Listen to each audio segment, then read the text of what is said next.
barumsa walitti fufiinsa qopheessee ture ammas gaggabaabsuu irra jiruu fi waan gara biraa kan taa'ee qophaa'aa bulee kanaaf isa dubbii amma dubbifameeti edanitti ergi keessa dhumeetti isa dubbifannee isa irratti immoo qooddannee ergaa Phexros isa lammaffaa baafadhaa.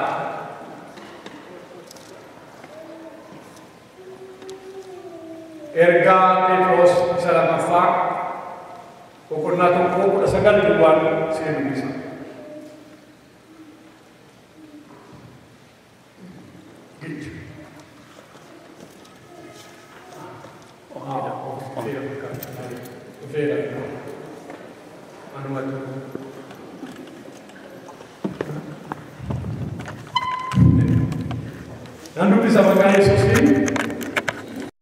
Dubbiin raajonni dubbatan kun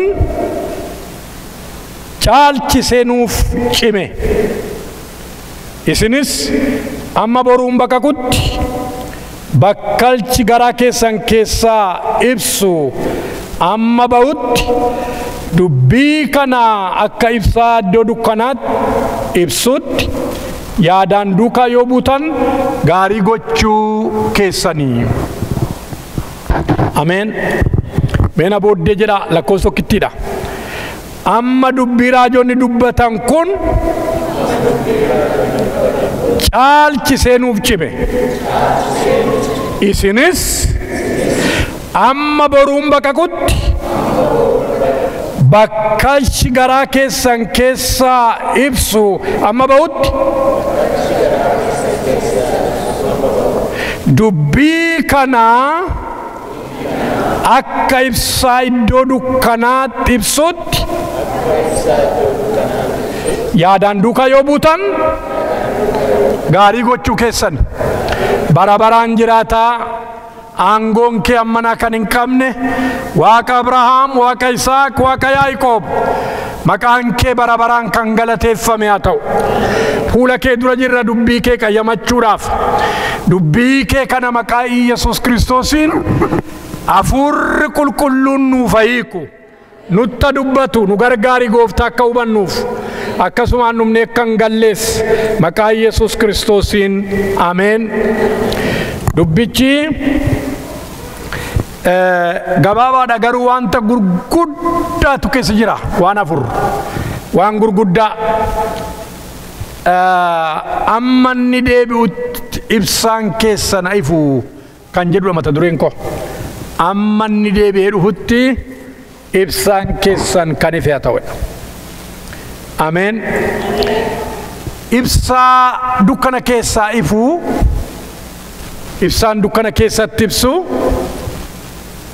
yoo inni dhaamee filannoon ittaanu waan gara biraatu hin ta'in maaliin golgamuudha. Dukkanaan golgamuudha. Dukkana dhaala nama. Namni ibsaa dukkana keessa ifu yeroo baay'ee gaa macaafni qulqulluu yeroo inni barreeffame hundumtinuu dijitaalii akka sarraatti hin ilaalinaa. Ibsaa elektiriikii sarraas hin ilaalinaa. Guca laalaa, faanosii laalaa yookiin immoo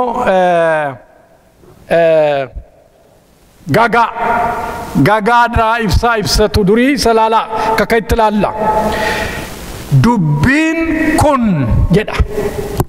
Agartaniittu ammas dubbiin raajonni dubbatan kun caalchisee nuuf cime.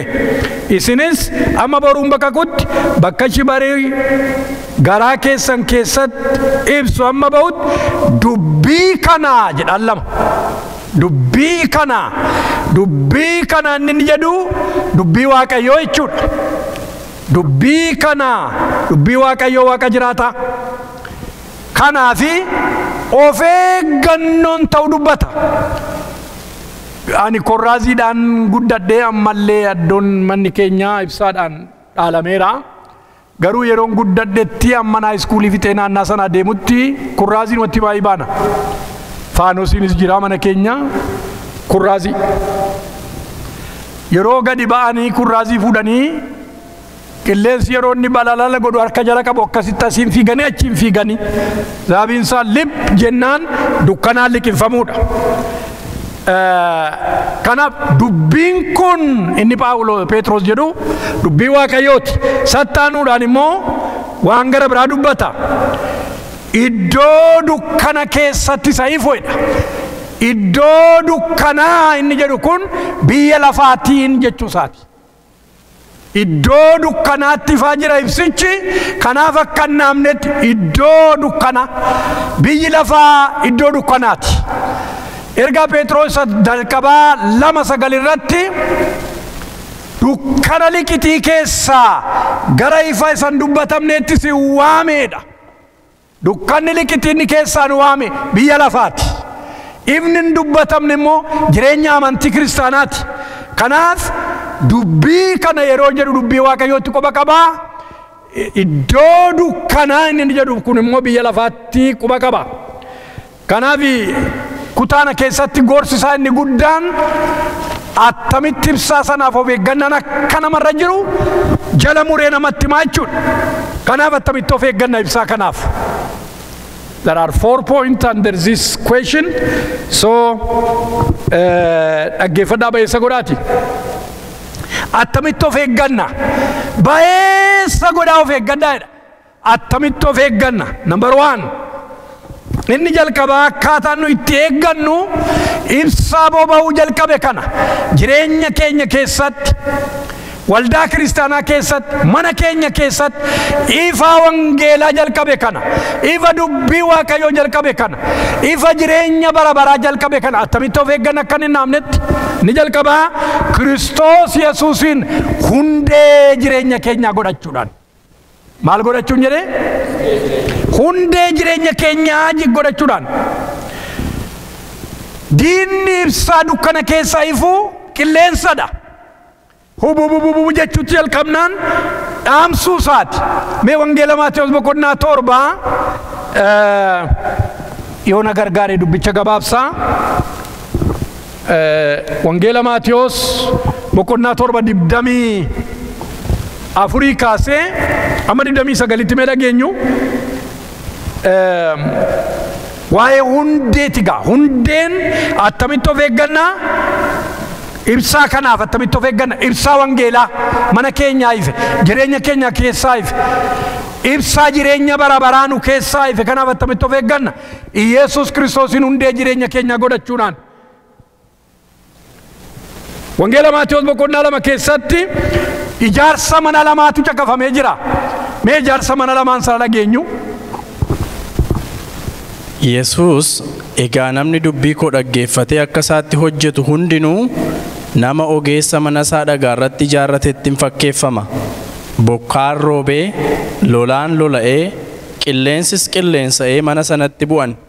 Manichi garuu hundeen isaa dhagaa irra dhaabamee waan tureef hin jigne. Namni dubbii koo dhaggeeffatee akka isaatti hin hojjenne hundinuu garuu nama gowwaa mana isaa hundee malee lafa cirracha irratti ijaarratetti fakkeeffama. Bokkaan roobee, lolaan lola'ee, qilleensis qilleensa'ee mana sanatti bu'an. Manichis hin jigee, jiguunsaas baddu baasa hin ta'ee jedhe. Kanu jiguunsaas maal ta'e? Baddu baasa ta'edha. Thank you. Amma gaa mana lama jira. Mana lamaan kana maaliin fakkeessee nama dubbii isaa dhaga'ee raawwatu mana yemmuu ijaaru gadi fageessee ijaaree qilleensi qilleensa'ee bubbeen bubbisee lolaanis lola'ee manicha gadi fageessee hundee isaa waan dhaabeef jigsuu hin dandeenyeedha. Nama kamitti fakkeessa? Nama dubbii Waaqayyoo isa lallabamu kana isa mana isaatti dubbifatu kana saganamaaf galgala jireenya isaa ta'e kana yemmuu inni jireenya isaa keessatti implement godhu yeroo inni jireenya isaa keessatti raawwatu yeroo inni jireenya isaa keessatti gootuu dubbichaa ta'u qilleensi hin danda'uudha lolaan hin danda'uudha bubbeen hin danda'uudha maqaan isaa kan eebbifame haa ta'u. Dubbii Waaqayyoo dhaga'ee kan hin goone kan hin raawwanne dhaggeeffatee duwwaa manatti kan galu yookiin immoo dhaggeeffatee duwwaa qadaadee achi kan kaa'u nama mana isaa ashawaa irratti yookiin immoo hundeetu gad hin fageessin ijaarrate fakkaataa jedha. Qilleensi hin dhufeen qilleensa bubbeen hin bubbise hin kuffise kufaatiin isaas guddaa ta'eedha. Kanaaf obboloota ko kufaatii irraa dandamannee hafuudhaaf bubbee bubbisu irraa dandamannee hafuudhaaf qilleensa baraa kanarraa dandamannee hafuu kan nu dandeessisu dubbii Waaqayyoo Waaqa jiraataadha. Hundee jireenya keenyaa Yesuusiin godhannee achirratti ganamaaf galgala hundee jireenya keenya irratti hin ijaarranna yoo ta'e maal gochuudhaan dubbisaa dubbifachuudhaan maal gochuudhaan dubbisaa jireenya keenya keessatti implement gochuudhaan hin jiraanna yoo ta'e bubbeen nu hin danda'u qilleensi nu hin danda'u lolaan nu hin danda'u bara jireenya keenyaa hundumaarraa hafnee itti fufiinsa kan qabu jireenya jiraannaa jechuudha. Haleluuyaa. Yoo dubbicha dhageenye akkasumaan akka laayyootti fudhanne garuu irraa dandamannee hafuu hin dadhabnaa jechuudha. Manni isin ejjetti ilaaltan kuni bareedinni isaa miidhaginni isaa hundinuu kan inni irratti hundaa'e irratti hundeeffama. Miidhagina kanaan bareedina kanaan lolaa keessa yookiin immoo qilleensarraa hafuu hin danda'u. Kan isa murteessu hundee isaati. Namni jireenya amantii isaati dubbii Waaqayyoo Waaqa jiraataa irratti ganamaaf galgala in ijaarre saba Waaqayyoo qilleensa baraarraa hafuu hin danda'u. Irran deebi'a. Namni jireenya isaa mana isaa keessatti bahuutti galuutti dubbii Waaqayyoo Waaqa jiraataa kanarratti hundeessine isaan in ijaarranne qilleensa baraarraa hafuu dadhaba. Kanaaf gootu dubbichaa nu haa taasisu Waaqayyo. Bara hundumaa waldaa kiristaanaatti qilleensaa jiraateera. Qilleensi bara hedduu hundumaa qilleensaa lolaa bubbeen bubbisaa darbeera. Har'as bubbisaa'eera. Har'as hin qilleensaa. Hundee waldaa kiristaanaas haa ta'e Yesuus Kiristoos irratti warri ijaaramanii achirratti jireenya isaanii eeggatan hundinuu bara darbeetti isaan hin dandeenye ammas isaan hin danda'u. Ammas baraa fi hundumaa keessattis keessa baana. Haleluuyaa. Kanaaf ergaa Qorontoota duraa 15:58 irratti jaallatamoo obboloota koo egaa utuun socho'in jabaadhaatii dhaabadhaa jedha. Qorontoota duraa 15:58 jaallatamoo obboloota koo utuun socho'in jabaadhaatii dhaabadhaa. Lammaffaa ni jalqabaa attamitti irraa hafuu dandeenya bubbee irraa qilleensa irraa hundee keenya isa jabaa Yesuus Kiristoos irratti hundeeffachuudhaan. Ni lammaffaan dubbii kanaaf kan nu eeggannu ibsaa ife kana. Ibsaa jireenya keenya irratti ibsaa wangeelaa ife kana. Ibsaa jireenya bara baraa ife kana attamitti of eeggannaa? Zayitiin yookiin immoo jireenya keenya inni ibsu hafuurri qulqulluun akka inni hin irranne akka inni nu keessaa hin irranne eeggachuudhaan. Wangeela Maatewos boqonnaa 25:1-10tti misirroota 10tu jiru jedha. 1-10tti yoo dubbiftan yeroon qabnu fanniise. Yeroon qabnu. Misirroonni 10 kutaa qixxeetti garaagara hiramanii jiru. Yesuustu dubbate. 5 ibsaa isaanii duukaa cuunfaa zayitii qabu jedha. Cuunfaa ejersaa. 5 garuu ibsaa isaanii duukaa hin qabani. Cuunfaan ejersaa harka isaanii keessa jiru jedha. Kanaaf halkan qixxeessa yeroo ta'e misirrichi dhufeera simachuuf kaa yeroodhaan isaan sun ibsaa isaanii qabsiifatanidha. Isaan kan garuu maaloo kadhaadhaaf ka'an jedha. Maaloo nu gargaara qeesii keenya nu gargaari maaloo jechuutti kaani kadhaatti. Lakki yerootti gurgurtaa miti dhaqaa lafa bitamuu bitadhaa jedhaniinidha.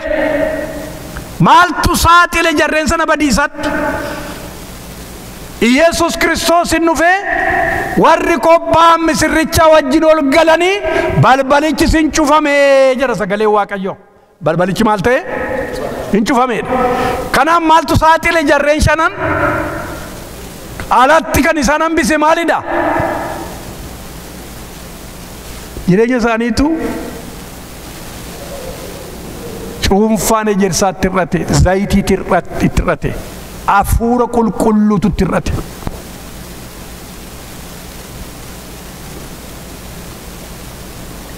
Jireenyi bara baraa inni nuyi simanne, jireenyi wangeelaa inni jireenya keenya keessaa ganamaaf galgala lannutti lallabamu kun kan inni itti deegamu saba Waaqayyoo ibsaa jireenyaatiin, isa immoo kan ibsu hafuura qulqulluu duwwaadha. Kanaaf Yesuus Kiristoos utuu hafuura qulqulluun hin guutamin magaalaadhaan bayinaa jedhe. Har'as jireenya keenya keessatti jireenya dhuga baatuu gaarii kan nu taasisu, mana Waaqayyoo keessatti jireenya amantii kiristaanaa dhugaa kan nu jiraachisu, yoo jireenyi hafuura qulqulluu jireenya keenya keessaa hin holota ta'e duwwaadha. Isin galee kakuu moofaa keessa kan jiru ibsaa Maqraz jedhamu kan ibsu cuunfaa ejersaa yeroo hundumaa ijoolleen Israa'el cuunfanii calalanii siifa fidanii ibsaan mana kootiin naamin jedhe Waaqayyo. Ibsaa mana Waaqayyoo akka inni fufu, akka inni itti fufiinsa qabaatuuf kan godhu cuunfaa ejersaa keessa jiraachuudha. Bareedina saalaa miti. Amma kana yeroo hundumaa shaamaa dhaseetu isin kun shaamaa miti, kun lamaan shaamaa miti. Ilaa isheen kun hin buqqaati as keessaa. As keessaa hin buqqaanni kuni, inni kun keessi isaa holqadha, kirrii keessa jira, zayitiin as keessatti nam'ee jira. Kun innumti kun jechuu kooti. Ilaa kun. It's not candle, kun candle miti. As keessa jira naaftaan kan isa bobeessu jechuudha. Waldaan waan keessaa dhufe keessa sanyii akkasii jira, yeroo hundumaan itti naqa, kana keessatti hin gadi naqa. Isin galee kanaaf kun keessaan qabu taanaan kirriin jiraachuun kun bareedee as taa'utu ibsa miti. What matters is what is inside. Isa keessa jiru, isa keessatti nam'e sanatu ibsaa jechuudha. Kanaaf mana Waaqayyoo dhufuu duwwaa miti, ajabajabnee faarfachuu duwwaas miti. Jireenyi keenya humna hafuura qulqulluutiin, aangoo hafuura qulqulluutiin ganamaaf galgala yoo guutame duwwaa qilleensa sanarraa hafna dandamanne. Maqaan Waaqayyoo ulfaatu. Of eeggadhaa jedha kutaan keenya, of eeggannuudha. Kanaafi Tasaloniqeessa duraa 5:9 irratti hafuura qulqulluu hin dhaamsinaa jedha. Kingi Jamsiif abbaan gammachiisa akka jedhu hin dhaamsinaa jedhu.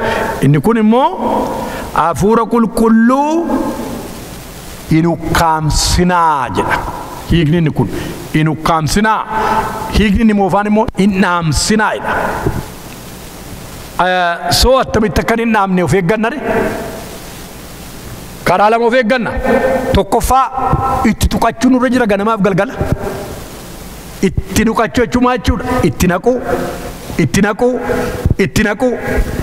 Ittiin tuqannu taanaan as darbee dhufee boba'uu hin danda'u. Ittuma tuqachuu sirra jira. Ittuma tuqachuu sirra jira. Yoo itti tuqatu ta'e boba'aansaa sittuma fufaa jechuudha. Isa kana seera Lewwotaa 6:12-13 dhageenyu laata. Baay'ee dubbii jabaadha kun. 12-13 seera Lewwotaa karaa lamaadha. Tokko itti tuqannaa, inni gara biraan immoo yakkarraa seenna. Jireenya keenya yakkarraa irra daddarbaarraa yeroo eennu hin dhaamu hafuurri qulqulluun. Zayitiin qabu taanaan garuu numa dhaama. Gara hafuura qulqulluutti dhaanneetti hin guutamnu taanaan meemmee daagim 12-13 seera Lewwotaa 6. Ibiddi iddoo aarsaarraa ittuma fufee haa boba'u malee. Ila dhaggeeffadhaa. Ibiddi iddoo aarsaarraa ittuma fufee haa boba'u malee hin dhaamin.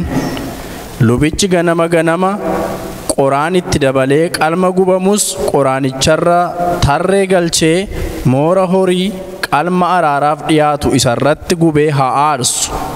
Iddoo aarsaarratti ibiddi ittuma fufee haa boba'u malee hin dhaaminii. Naqa beeka dubbate malakkoofsa lamaan kan irratti. Naqa lama.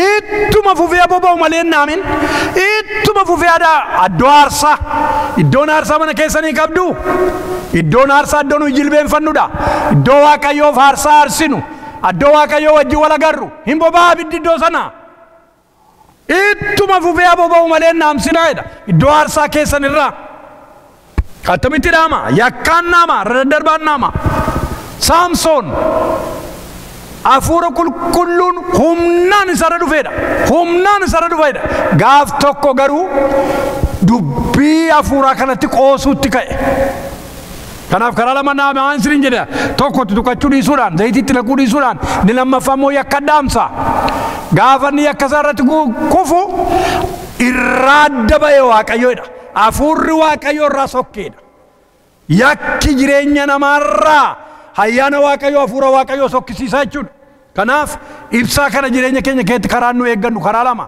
itti tuqachuu itti naquudhaan gara biraan yakkarraa jireenya keenya eeguudhaan jechuudha kanaaf egaa amma yoomiitti kan kanaaf of eeggannu ishee kaa lamaan deebiseetan fixa gabaabduudha amma yoomiitti of eegganna lakkoofsa 19 agarsiisee firra deebinee dubbifanna ammas tokko ammas dubbii raajoonni dubbatan kana caalchisee nuuf cime isinis amma kan jedhu sagalee lama jira amma iskee safaan amaariffaan jedhan abtu safaan ingiliffaan jedhan amma baruun baqaqutti bakkalchi garaa keessan keessaa ibsu amma ba'utti ni jalqabaa amma yoomitti of eeggannaaf isa jalqabaa inni jalqabaa amma boruun baqaquttidha satti deebina ni taanumaa'in amma bakkalchi garaa keessan keessaa ibsu ba'utti amma yoomitti of eeggannaa amma bakkalchi ibsu garaa keessan keessatti ba'utti maa inni bakkalchi eeyyuu beeka bakkalchi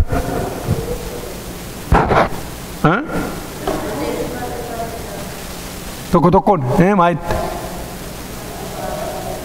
inni dhaga'u sagalee ishee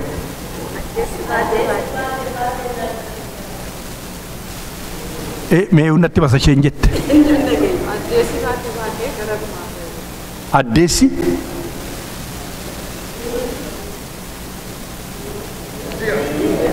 bakkalcha namni beektan meemme bakkalchan beektamoo sin ammarraatti yenigaat kookab safaan amaariffaan jedhan amaarinyaatsaa isinii fiduu wayya fakkaata the morning star bakkalcha barii daagi min beektuun jedhik thank you kun akkasidha uljii isa ganamaa guddaa dhidhimii kana halkan dukkanaa kana yeroon achi bagaaq jedhu dukkanni hundinuu illuminated ta'a yeroo sana dukkanni jala dhaabachuu hin danda'u it can't resist the morning star when the morning star arises the darknesses move away yeroo sananni iddoo gaddiisa ga'a eenyunni mul'ata boqonnaa 22:16 eewedha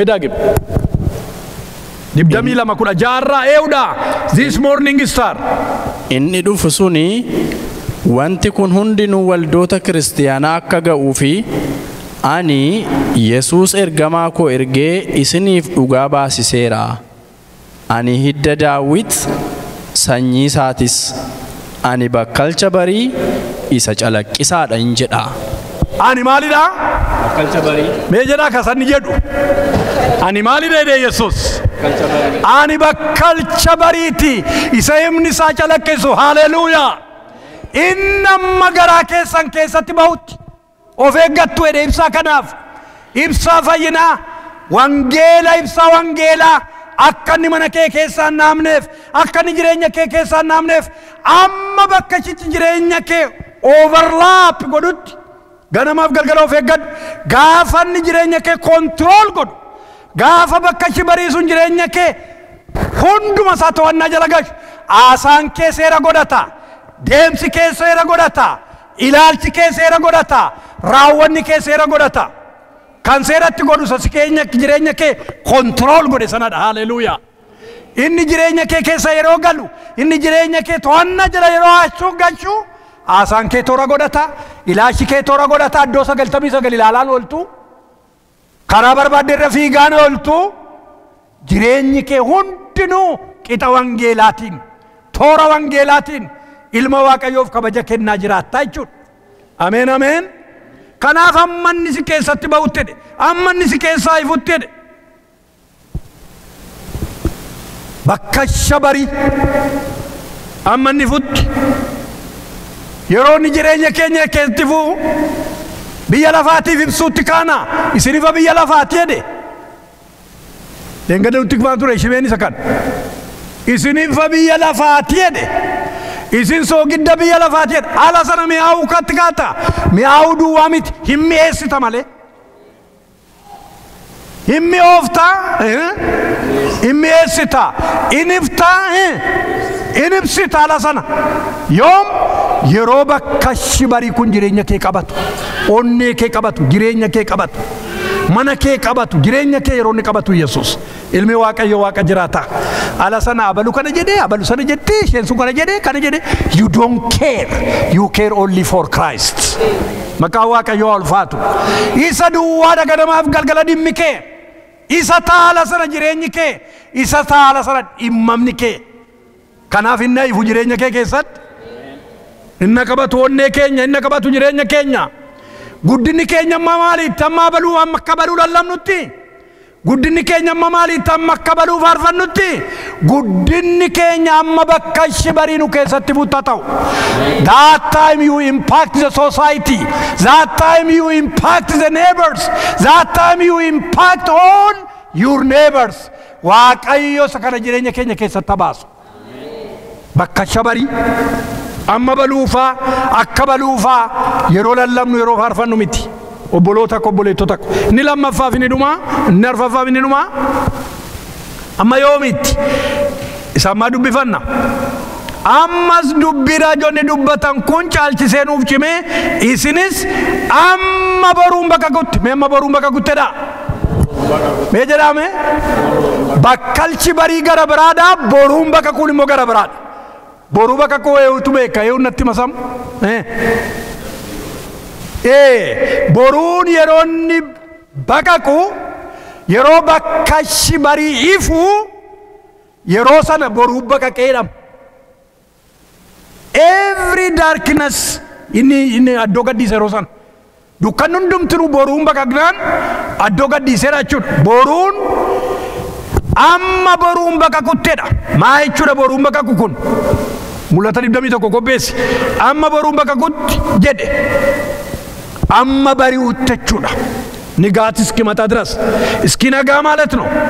inni maa jechuudha gaa amma ilmi Waaqayyoo Yesuus Kiristoos deebi'ee dhufutti jechuudha.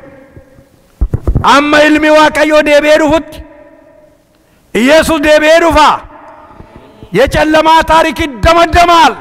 jireenyi biyya lafaa yeroo sana illuuchaa agar tokkotti ilmi Waaqayyoo duwwaan ulfina fudhata sabanana.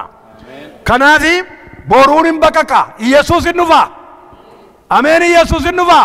Jirtu asiin hin dhufa Yesuus. akkasuma mi'aatti fufan ta'in jireenyi biyya lafaa wuxinqituu የወጣ ነው። አሁን ይቀጥላል ደግሞ ሜዱብስሜ dibdamii tokkoo dibdamii sadii amma dibdamii torbaatti mul'ata. Biiftuun yookiis ji'i mandaratti irratti ibsuun barbaachisaa miti. Ulfinni Waaqayyoo ifa isheeti. Hoolichis ibsaa isheeti. Sabni ifa isheetiin hin deddeebi'u. Mootonni biyya lafaas wanta ulfina qabu isaan bira jiru gara isheetti hin fidu.